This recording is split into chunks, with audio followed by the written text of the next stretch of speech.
What's up, fight fans? This is Kurt DeVille with Counterpunch Boxing News, and I have some new news concerning Anthony Joshua. Eddie Hearn. Get this. Eddie Hearn reveals the three opponents if Anthony Joshua is able to dispatch Jermaine Franklin April 1st, and this is what Hearn had to say. Joshua has three options. If he beats Franklin, Deontay Wilder, Tyson Fury, and Dillian Whyte, said Eddie Hearn. People say, yo, throw Dillian Whyte in there because that's the one that's going to happen. That's the easiest fight to make. He said, I don't think there is any disgrace after the Usyk fights going Franklin, Dillian Whyte, Tyson Fury, or Deontay Wilder. That's a hell of a 2023. It may be a waste of time for Hearn to get his hopes up for a fight between Joshua and Fury because Tyson has become totally impossible to negotiate with in his life. And let me counterpunch. We already know that.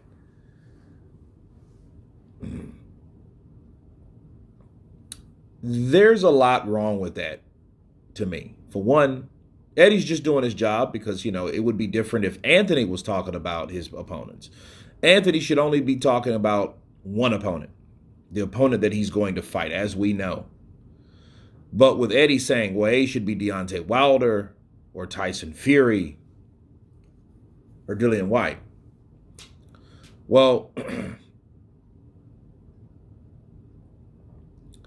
I think Eddie Hearn should use his energy appropriately.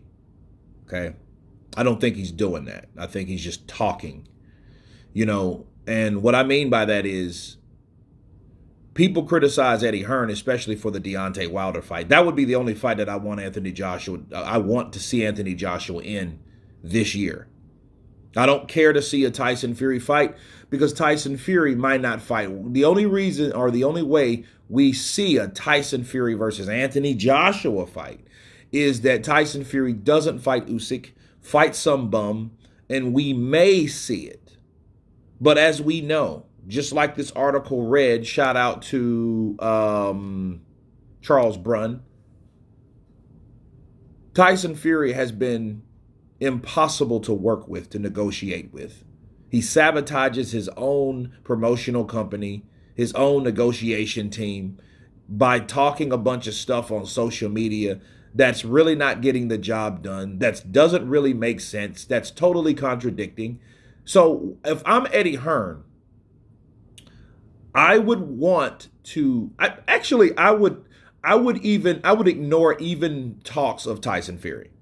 I would, because the WBC belt has been somewhat of a cancer to a lot of people. Everybody that had that damn WBC has lost their mind. Okay, and they lost their mind due to corruption because when you get over on the WBC end, you're able to do anything you want to do unless you're a fighter that doesn't make money. There, I said it. If you don't make money as a WBC champion, the rules will apply to you and only you. But as these other guys, as opposed to Tyson Fury, Deontay Wilder when he had it, and a string of other fighters like Errol Spence, you don't have to do diddly squat. Nothing. You don't have to do those. Those rules don't apply to you because money rules everything around you. Cream is the money. Right? So I think, Eddie should not even mention Tyson Fury, especially experiencing what he's went through, because with other fighters, he wouldn't be tolerable to other fighters like Tyson Fury, and for Deontay Wilder, he should definitely be talking to Shelly Finkel. Yeah, that's what he should be doing. He should be setting up drafts, talking to Shelly Finkel to see what they're going to do, what's going to happen if he gets past Jermaine Franklin. Have that in play. Don't just talk about options and then we don't see anything or don't hear from you doing anything. We just hear you, oh, we're getting along good, and said Eddie to Shelly. And Shelly, oh, yeah, we've had good conversation, but nothing else really tangible. See, you don't want to hear stuff like that. And for Dillian White, I'm sick of hearing about Dillian White. I am. Because it seems like Dillian White has joined the many people that are doing the same thing. They're waiting around for that big fight, for that next fight. Dillian White had his shot. You got a lot of other people like Joe Joyce, like Daniel Dubois, like Philip Hergovic, those guys that are on a mandatory opportunity level. Let those guys do that. Now, as far as, hey, a rematch with Anthony Joshua, fight Anthony Joshua if he loses. How about that?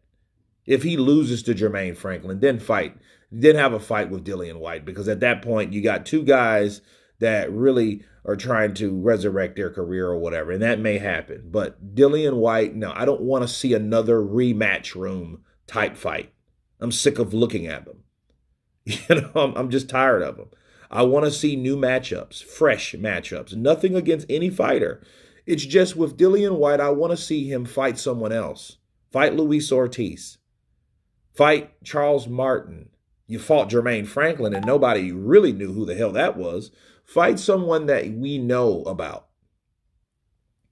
Okay, there's a lot of fights that he could fight. Fight Jared Anderson. Jared Anderson wants a piece of it. Show that young buck how you do it. Those type of fights. Let's see something fresh and new. But like, is for Eddie Hearn to saying the same thing, and not really back it up with, the things that he could do and make an effort to make these fights.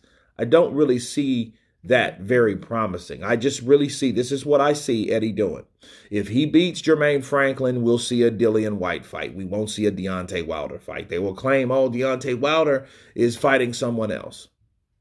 Instead of him taking the initiative now, getting with Shelly Finkel, and unlike Shelly Finkel, being more responsible than Shelly was, because Shelly did pull some BS last year. He should say, hey, just in case Joshua beats, is successful with Jermaine Franklin, like I expect him to do, let's, when that happens and that time comes, let's place a line of communication to get a possible fight between Anthony Joshua and Deontay Wilder finally. Let's do that. And here's the thing. Wilder has to fight again also. So if Wilder does it too, at least they could still be in talks. However, if Shelly Finkel pulls what he did last year, see, here's the other end on Wilder's side. If they pull we have to find out that we have to get past this fighter first. If that's the case, that means you guys will just be busy with other fighters and we'll never see that fight anyway. But Tyson Fury, I don't see that as a realistic option, even if he was available, because I don't think he would want to fight Anthony Joshua. I don't think he would want to fight anybody that would give him any type of challenge. I honestly think that about Tyson. Until he signs that contract, I can shut up about it. But until then, I won't. But anyway, you guys tell me what you think of Eddie Hearn revealing the 3 options for Anthony Joshua if he beats Jermaine Franklin. Of course, please subscribe. And you guys been Counterpunch. Peace.